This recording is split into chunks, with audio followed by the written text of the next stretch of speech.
It was 2 months ago when I made the most monumental decision of my life to marry Lan. She was everything I thought I wanted: beautiful, smart, and undeniably charming. We had met a little over a year before through mutual friends, and I never imagined that the love we shared would lead me down such a dark and unexpected path. At first, everything seemed perfect. We were from different cultures, but we made it work. I had no reason to believe that our differences would come between us. After all, love was supposed to conquer all. I was born and raised in America, my parents having moved here from Vietnam when they were in their 20s to build a new life. I had always been fiercely independent, moving out at 19 to live on my own, supported by the hard work of my parents, who respected my desire to stand on my own 2 feet. Lan, on the other hand, was from a close-knit family. They were traditional and close to their roots,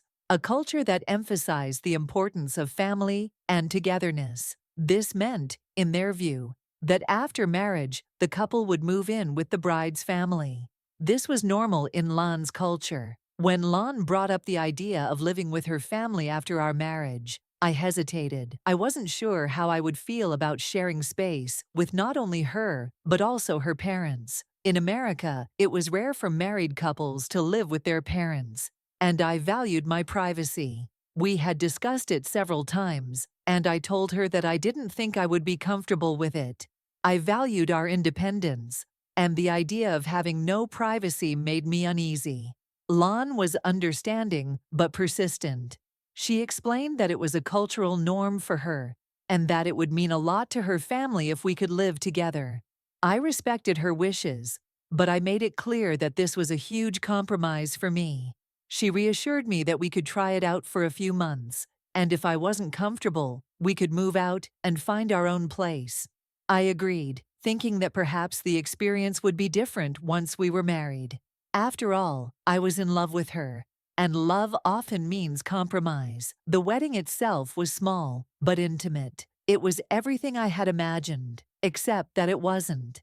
The moment I stood at the altar, looking into Lan's eyes, I thought that we had our whole lives ahead of us. I didn't know then how much things would change in just a few short months. We moved into Lan's apartment, a modest space with warm decorations and an inviting atmosphere. Her family was kind and welcoming, especially her mother. I thought they were just traditional, nothing more. I assumed the living situation would be temporary, just like we had discussed. The apartment, after all, was small, and I knew it wouldn't be suitable for us to stay there permanently. But something felt strange, almost immediately. At first, I chalked it up to the adjustment period, the nerves of being married and living with someone else's family. But as the days went by, I started to feel more and more like an outsider. Lan and her mother often spoke to each other in their native language, a language I didn't understand. I could tell they were talking about things that seemed private, intimate.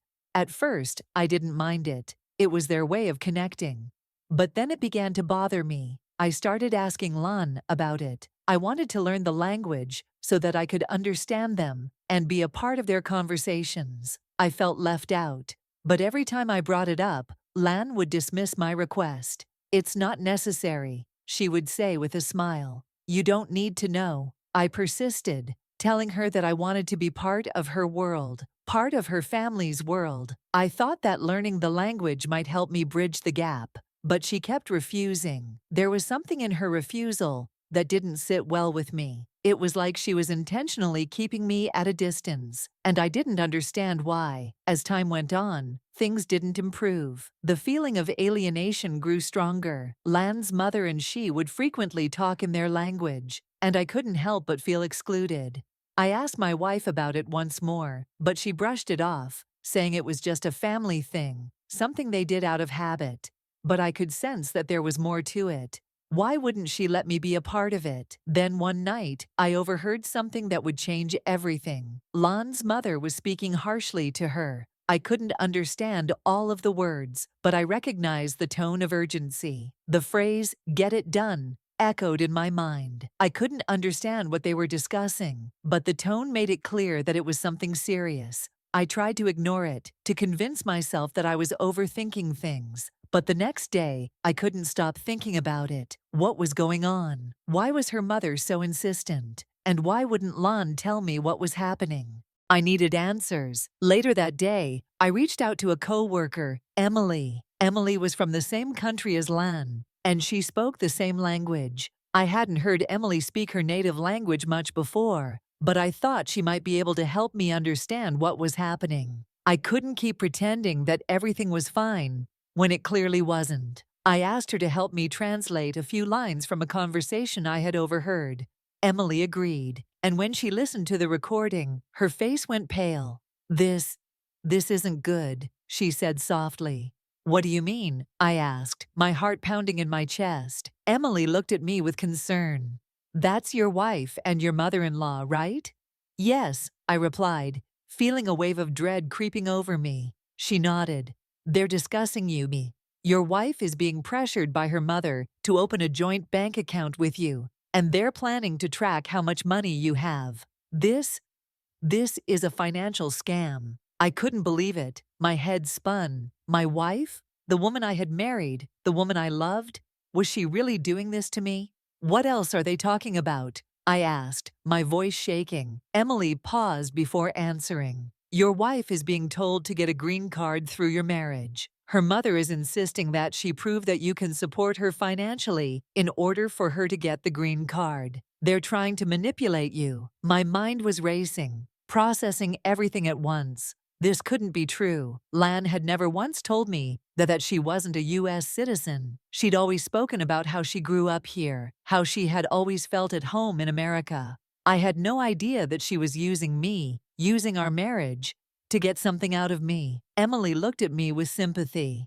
"You need to get out of there. This is fraud. You need to go to the police." I felt sick, betrayed. I thought I knew this woman. I thought we were partners, working toward a future together. But now, it seemed like she had been playing me the whole time. I was just a means to an end. That night I packed my things. I couldn't stay there. I couldn't look at her or her family the same way again. I called my father, who immediately came to pick me up. I knew what I had to do. The following days were a blur. I didn't know whether I was feeling more betrayed or shocked, but one thing was clear. My world had been upended. The woman I had trusted, the woman I thought I was going to spend the rest of my life with, had been plotting against me. Not just her, but her entire family was involved in this deceit. I couldn't fathom it. How could I have been so blind? How could I have ignored the warning signs, the subtle hints that something wasn't right? I stayed at my father's place for a few days, trying to make sense of everything. He was furious, but also supportive. He kept telling me that I had done the right thing by getting out of there, but I couldn't shake the feeling of guilt that gnawed at me. How had I let this happen? How had I let her manipulate me for so long? The next day, I met with a lawyer to discuss my options. My father had arranged it,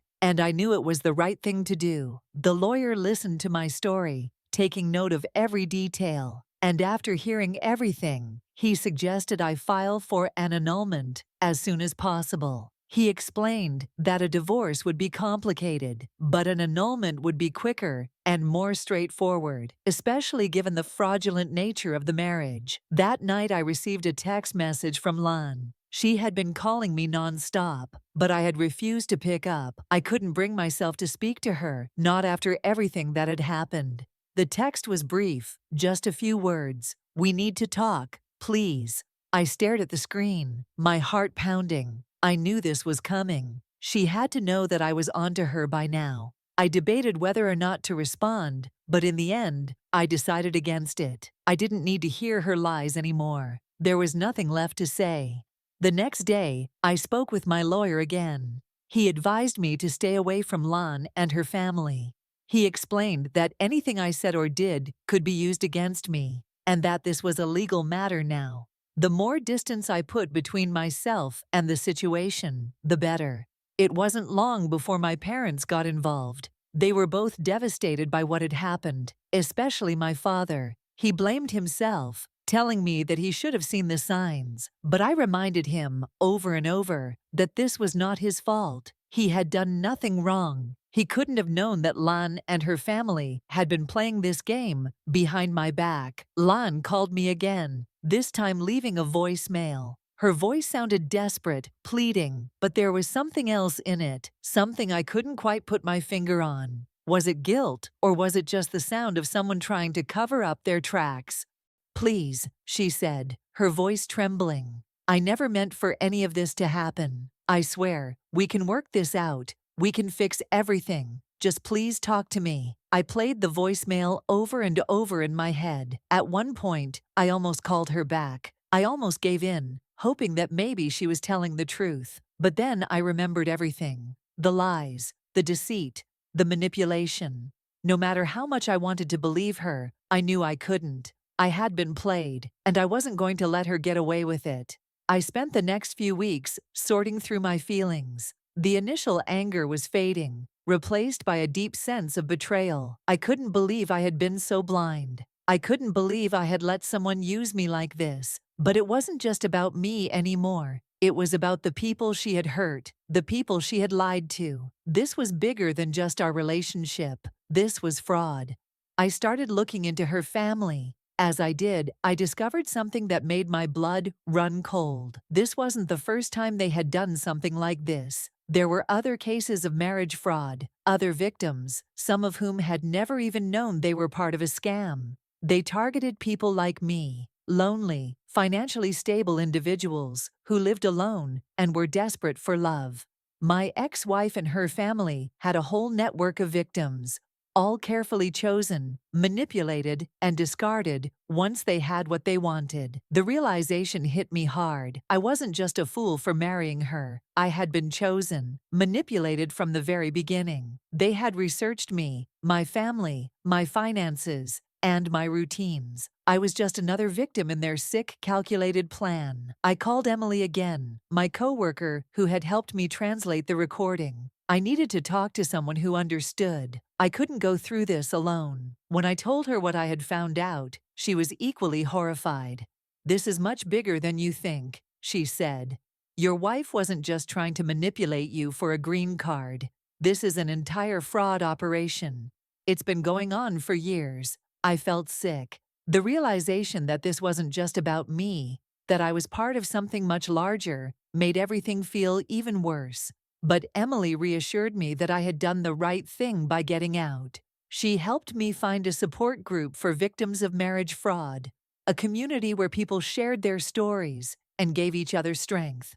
It was comforting, in a way, to know that I wasn't alone, that there were others who had gone through the same thing. Despite everything, I was still in shock. I still loved Lan, or at least I thought I did. I didn't know how to reconcile the person I thought I knew with the reality of what she had done. She wasn't the person I had married. She was someone entirely different, someone with a hidden agenda, someone who had lied to me every step of the way. A week later, I finally made the decision to take legal action. I filed for the annulment, and it was granted quickly. The evidence was overwhelming. I had the recording, the text messages, and the testimonies from Emily and other people who had been close to Lan. My lawyer was confident that I would be able to get everything settled without too much trouble. But even as the annulment went through, something else was brewing. The police had started their own investigation, and it wasn't just about Lan. They were looking into the entire family's activities. The more they uncovered, the more disturbing it became. They had been running this scheme for years, using unsuspecting men and women to get green cards and manipulate them for financial gain. As the weeks passed, I found myself growing numb. The anger I had once felt was replaced with a deep sense of sorrow and disbelief. How could this happen? How could I have been so blind? But despite all the pain, I knew that I had done the right thing. I had stopped them before they could do even more damage. I had protected myself and, in a way, protected others. And for that, I could be proud. The weeks that followed felt like an eternity. The relief of getting the annulment didn't come as quickly as I thought it would. The weight of what had happened, the truth of how deeply I had been deceived, was still too raw to process. Even though I had taken the legal steps to protect myself, I couldn't shake the feeling that something was still wrong. I couldn't stop thinking about Lan, the woman I had loved, the woman I thought I knew. I tried to stay busy, throwing myself into work to distract myself from the constant loop of thoughts racing through my head. Emily, my coworker, was a huge support during this time. She checked in with me regularly, offering advice, but more importantly, offering a safe space to talk. We had become good friends over the past few months, and she was the only person I felt I could confide in. She'd gone through her own struggles, having left her home country in search of a better life, and I could see how much she understood the complexities of relationships and cultural dynamics. She knew I wasn't just grieving a marriage that had ended, but a future I had been robbed of. The investigation into Lan's family continued to unfold. My lawyer told me that there was new evidence coming to light. It wasn't just about my case anymore. It was about a larger network, one that had been operating under the radar for years. The police had begun to piece together the full extent of the fraud, and it was much bigger than I had ever imagined. My ex-wife was not just a single, misguided individual. She had been part of a carefully orchestrated scam, one that spanned multiple states and had affected dozens of people. The deeper the investigation went, the more horrifying the revelations became. Authorities uncovered a series of fraudulent marriages arranged for one sole purpose: to obtain green cards for people who would otherwise have been denied entry into the United States. It turned out that Lan's family had been running this operation for years, orchestrating marriages for immigrants desperate to stay in the country. My ex-wife wasn't the only one involved. It was a family business. The details were chilling. Lan had been trained to be meticulous, to study her target, to choose men who were financially stable and emotionally vulnerable. The authorities found detailed notes she had kept on me long before we even met. They had copies of my social media profiles, notes about my job, my family, even my hobbies. It felt like I had been picked apart, analyzed, and selected as the perfect candidate for their scheme. I found out that Lan wasn't even the first woman they had used in their plan. She wasn't even the second. She had been part of a long line of women who had been manipulated into marrying men like me. But what made my case different was that I had somehow managed to see through the cracks. If I hadn't overheard that conversation, if I hadn't recorded it and asked Emily for help, I would never have known the truth. I had never felt so powerless in my life. The realization that this was all a carefully constructed lie hit me hard. I felt like a fool, and the hardest part was that I had no idea how long they had been planning this. How long had Lan been playing the part of the loving wife, pretending to be someone she wasn't, just to get what she wanted? How many other men had they done this to? I spent hours looking over the evidence, the transcripts from the recordings, the texts and emails that had been uncovered.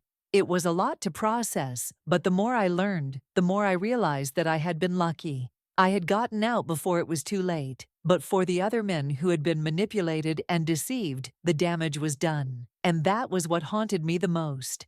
One day, I received a call from the police. They had managed to track down several other victims who had been part of the same fraud ring, and they were asking if I could help in their investigation. At first, I didn't know how I could help. What more did I have to say that hadn't already been said? But then I realized something. The other victims had been silent. They hadn't spoken up. They hadn't filed complaints. They hadn't been brave enough to expose the fraud that had been committed against them. I had to be the one to speak out. I had to help bring these people to justice. I agreed to meet with the detectives and provide everything I knew. The more I thought about it, the more I understood that this wasn't just about my personal betrayal. It was about stopping this network from harming others. The authorities were getting closer to finding the key players in the operation, and I knew that my testimony could be the tipping point. It was during one of these meetings that I learned the full extent of Lan's involvement. She wasn't just a pawn in her family's scheme. She was a key player. She had been the one to recruit and groom men like me. She had researched me, learned my habits, studied my finances, and built a profile of who I was before even meeting me. And worst of all, she had been doing this for years, moving from one victim to the next. The truth was overwhelming, but at least now I knew the full story. And with that knowledge came a sense of empowerment. I had been a victim, but I was also a witness to a much larger crime, one that needed to be stopped. I started speaking publicly about my experience. I posted my story online, and it wasn't long before I started receiving messages from other victims. They reached out to me, sharing their own stories of deceit and manipulation. Some of them had never told anyone what had happened to them, afraid of the consequences, or too ashamed to admit that they had been taken advantage of.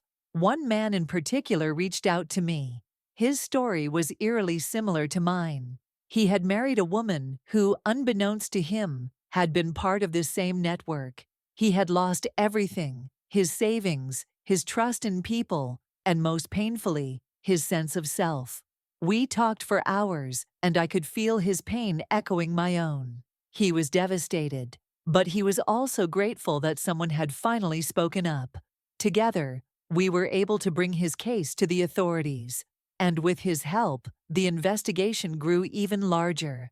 The police were now looking into the entire network, and they were getting closer to dismantling it. Lan's family had been operating this scam for so long that they had set up a well-oiled machine. But with each new victim coming forward, with each new piece of evidence uncovered, the police were closing in on them. The fact that we were now working together, pooling our resources and our testimonies, gave us hope that this operation would finally be shut down. But even with everything that had happened, I was still haunted by the woman I had once loved. I tried to block out the memories of our time together, the moments when I thought she was truly my partner. The pain was still fresh, and though I had taken action to protect myself, the emotional scars would take time to heal. It wasn't just about moving on anymore. It was about making sure that what happened to me didn't happen to others. The process was long, and it was painful, but with each step forward, I was reclaiming my life. And as the investigation continued, I began to realize that maybe, just maybe, I could heal from this. Maybe, just maybe, I could find trust in people again. Months had passed since I had left everything behind. The pain was still there, lingering, though it had lessened over time. The initial rush of anger and betrayal had faded, replaced by a hollow ache that was harder to ignore. What haunted me wasn't just the way Lan had betrayed me. It was the realization that I had been so blind to the truth. The woman I had married, the woman I had thought I would grow old with, was nothing like I had imagined.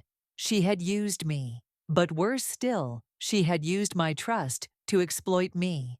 The case against Lan and her family was still ongoing, and the more I learned, the deeper I sank into the cold reality of what had been happening behind the scenes. It wasn't just about one fraudulent marriage.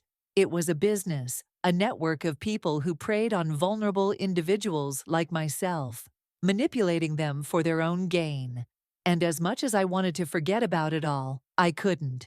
The more I found out, the more it felt like this was a fight that needed to be fought, not just for me, but for everyone who had been affected.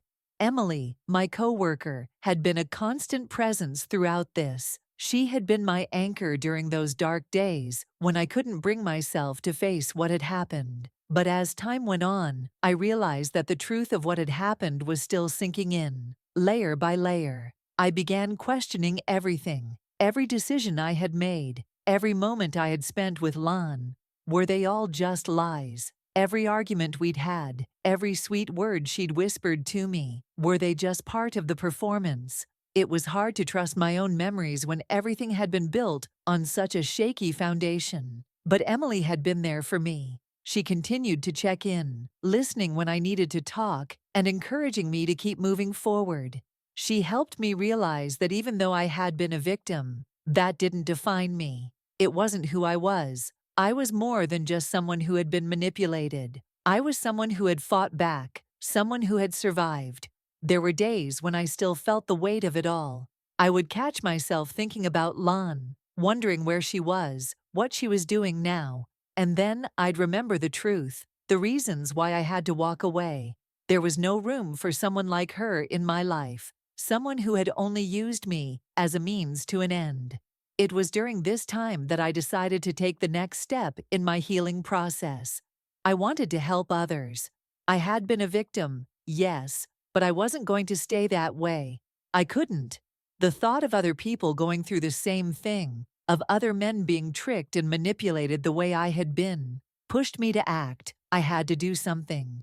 I reached out to the support group Emily had introduced me to. The group was made up of people who'd been through similar situations, who had been manipulated or deceived in their marriages, often with the same intentions, to gain legal status, financial benefits, or both. I found that hearing their stories helped me realize I wasn't alone. It was easy to feel like I was the only one who had experienced something so devastating. But in that room, I was surrounded by people who had gone through their own versions of the same nightmare. One of the first things I did was speak at one of their meetings. The experience was cathartic. For the first time in a long while, I spoke about what had happened to me, not just the facts, but the emotions. I talked about the betrayal, the shock, the disbelief, and, as I spoke, I saw the same pain reflected in the eyes of the people around me. We were all in this together. Afterward, one of the attendees came up to me. She had a similar story, but hers had a different twist. Her marriage had been part of the same fraud operation, but her husband had never suspected anything. He had been completely blindsided. He had stayed in the marriage, trusting his wife and her family, until one day everything had come crashing down. The woman shared how she had felt when her husband finally left, and how devastating it was for her to accept that their love had been a lie. Her story was heartbreaking, but it was also a reminder of why I needed to keep fighting. These stories needed to be told. The world needed to know that marriage fraud wasn't just a few isolated cases. It was a systematic problem, one that affected real people, real lives. As the months wore on, I began to feel like I was getting my life back. Slowly, but surely, the pieces of me that had been shattered began to fall into place. I was still processing everything, still working through the emotional scars, but I was beginning to see a path forward. I wasn't the same person I had been before. The naivety, the blind trust, the belief that love would conquer all, it was gone. But in its place was a stronger, wiser version of myself. I started dating again, though cautiously. The thought of trusting someone else felt terrifying at first. I had been burned so badly by someone I had loved, and the fear of being deceived again loomed over me. But as time passed, I realized that I couldn't let the past dictate my future. I had learned to trust my instincts, to listen to the little voice in my head that had been drowned out by my emotions in the past. And when I met someone new, someone kind and genuine, I found that I was ready to try again. It wasn't easy. There were moments of doubt, moments when I felt vulnerable, moments when I questioned whether I was doing the right thing. But in the end, I knew that I deserved happiness. I deserved someone who would love me for who I was, not for what I could offer them. In the meantime, the legal proceedings were continuing. Lan's family had been arrested, and the investigation into their fraudulent marriage ring was intensifying. More victims had come forward, and the authorities were beginning to dismantle the operation. I had been called to testify again, but this time it felt different. I wasn't just a victim anymore. I was a part of something bigger. I was helping to put an end to the scam that had ruined so many lives. One day I received a letter from the court. It was a simple letter, informing me that Lan had been sentenced. She was facing prison time, but she was also being deported. The news hit me like a ton of bricks. I didn't feel relief, nor did I feel satisfaction. I felt numb. Lan had done so much damage, and yet I couldn't bring myself to feel joy in her punishment. It wasn't what I wanted. What I wanted was justice, but it wasn't the kind of justice I had once envisioned. I had wanted her to face the truth of what she had done, to see the pain she had caused, and understand the consequences of her actions. But in the end, I realized that her fate was not mine to control. I had done my part. I had spoken out. I had faced the truth and helped bring it to light. The rest was beyond my reach. Now, it was time to move on. I had a new life ahead of me, one that was free of deceit, one that was filled with possibility. Months passed, and the investigation continued to unfold. It had become clear to everyone involved that the scam orchestrated by Lan and her family wasn't just an isolated incident. It was part of a much larger network of marriage fraud cases that had been operating for years. As each new revelation came to light, the more I understood the gravity of what I had been caught up in. The authorities had started to make arrests across multiple states. Lan's family was at the center of it all, an elaborate criminal operation that preyed on vulnerable individuals like me, using the guise of love to manipulate, deceive, and exploit. The depth of their actions, the extent to which they had planned everything, left me stunned. I had been a part of something so much bigger than I ever realized, and that realization shook me to my core. But in the midst of the chaos, something changed in me, a shift that I hadn't anticipated. The anger, the betrayal, the heartbreak, all those emotions that had clouded my thoughts for so long began to fade. It wasn't that I had forgiven Lan or her family, far from it. The damage they had caused was irreparable. But I had realized that holding on to the anger and resentment wasn't helping me heal. It was only holding me back. I knew I couldn't change the past. I couldn't go back and undo the lies that had been told or the damage that had been done. What I could change, though, was my future. I could choose to let go of the bitterness, to reclaim my life, and to move forward. It was the only way I could ever find peace. The trial was looming. Lan and her family faced serious charges, including fraud, conspiracy, and immigration violations. It was hard to stomach, but I knew that this was the right thing to do. To see the process through and ensure that they were held accountable for their actions. I had made the decision to testify, not because I wanted revenge, but because I needed to stand up for myself and for all the other people who had been taken advantage of by their scheme. I knew that my testimony could help bring justice, not just for me, but for the others who had been affected. The courtroom was a daunting place. When I entered, I saw Lan for the first time in months. She looked different. Gone was the confident, manipulative woman I had once thought I knew. Now she looked small, vulnerable, even defeated. It was strange seeing her like this, knowing that the facade had finally crumbled. But even then, there was a part of me that felt nothing but emptiness. The person I had loved, the woman I had trusted, was no longer there. What was left was just the truth, a cold, harsh truth. As I took the stand, I could feel my heart racing. It wasn't easy to relive everything I had been through, to recount the lies, the manipulation, the betrayal. But I did it. I spoke the truth, and I spoke it loudly. I talked about how I had been deceived, how my trust had been shattered, and how my world had been turned upside down. Lan's family sat in silence, and I could see the guilt in their eyes. They had done terrible things, and now they had to face the consequences. As the trial continued, more and more evidence came to light, painting a picture of a family that had used people like me for their own gain. And as the trial neared its conclusion, it became clear that they would all be convicted. But as much as I knew they deserved to be punished for what they had done, I couldn't shake the feeling that the justice I had hoped for wasn't going to bring me peace. It wasn't the verdict, or the prison sentence, or even the fines that would heal the wounds I had been left with. It was something deeper, something I had to find within myself. Lan was convicted, her parents were deported, and they would never return to the United States. Lan herself was sentenced to prison time, though she would likely be deported afterward. The authorities made it clear that the fraud ring had been operating for years, and thanks to the cooperation of victims like me, they were dismantling the operation piece by piece. It felt like a victory, but it also felt like an ending I wasn't prepared for. After the trial, I took some time for myself. I stayed with my parents, who had been my unwavering support throughout this ordeal. They had helped me rebuild my life, offering love and comfort in a time when I needed it most. I spent weeks in therapy, working through the trauma and the emotional scars that had been left behind. And slowly, I started to regain some sense of normalcy. But it wasn't just therapy that helped me heal. It was the people who stood by me. Emily, who had been a pillar of strength throughout this whole process, had become more than just a coworker. She was a true friend, someone who understood the complexities of the situation and who had never once judged me. Through her support, I began to see the light at the end of the tunnel.